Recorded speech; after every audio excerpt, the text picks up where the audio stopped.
ఇప్పటి నుంచి 2 రోజుల పాటు గ్రూప్ 3 పరీక్షలు జరగనున్నాయి. మొత్తం 1388 పోస్టులకు 5,36,000 మంది అభ్యర్థులు పోటీ పడుతున్నారు.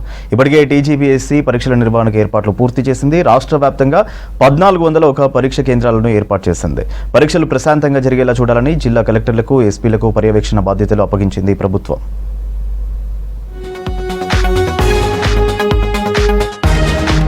గ్రూప్ 3 పరీక్షలకు అన్ని ఏర్పాట్లు పూర్తి చేశారు అధికారులు. ప్రభుత్వ శాఖల్లోని పలు ఉద్యోగాల భర్తీకి నిర్వహించే ఈ ఎగ్జామ్స్ రేపు, ఎల్లుండి జరగనున్నాయి. తెలంగాణ వ్యాప్తంగా మొత్తం 5,36,000 మంది అభ్యర్థుల కోసం మొత్తం 1401 కేంద్రాలను ఏర్పాటు చేశారు. గ్రూప్ 3 ఎగ్జామ్స్ లో 3 పేపర్లు ఉండగా 2 రోజుల్లో పూర్తి కానున్నాయి.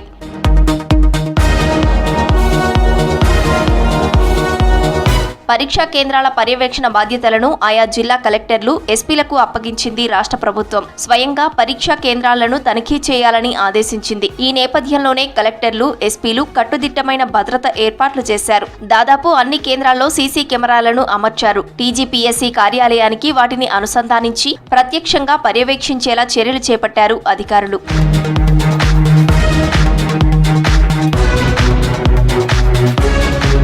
ఆదివారం ఉదయం general studies and general abilities, మధ్యాహ్నం హిస్టరీ, పాలిటీ అండ్ సొసైటీ, సోమవారం ఉదయం ఎకానమీ అండ్ డెవలప్మెంట్ పరీక్షలను నిర్వహిస్తారు. గ్రూప్ 3 పరీక్షలు ఆఫ్లైన్ విధానంలో ఉంటాయి.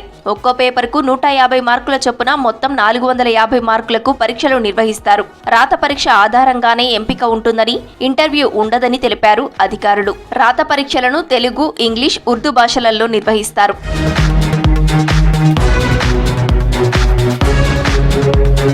నవంబర్ 17 ఉదయం 10 గంటల నుంచి మధ్యాహ్నం 12:30 వరకు పేపర్ 1 పరీక్ష నిర్వహించనున్నారు. ఉదయం 9:30కు గేట్లు మూసివేయనున్నారు. మధ్యాహ్నం 3 గంటల నుంచి సాయంత్రం 5:30 వరకు పేపర్ 2 పరీక్ష జరగనుంది.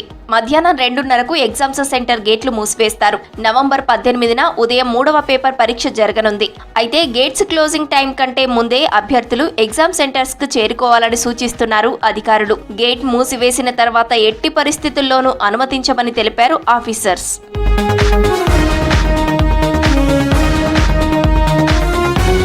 హాల్ టికెట్లు టీజీపీఎస్సీ వెబ్సైట్ నుంచి డౌన్లోడ్ చేసుకోవాలని, దానిపై అభ్యర్థులు రీసెంట్ ఫోటో అంటించాలని సూచించారు అధికారులు. పరీక్షా కేంద్రంలో డిక్లరేషన్ ఇవ్వాల్సి ఉంటుందన్నారు. 3 పాస్పోర్ట్ ఫోటోలతో పాటు ఒరిజినల్ గుర్తింపు కార్డులను పరీక్షా కేంద్రానికి తీసుకెళ్లాలని సూచించారు.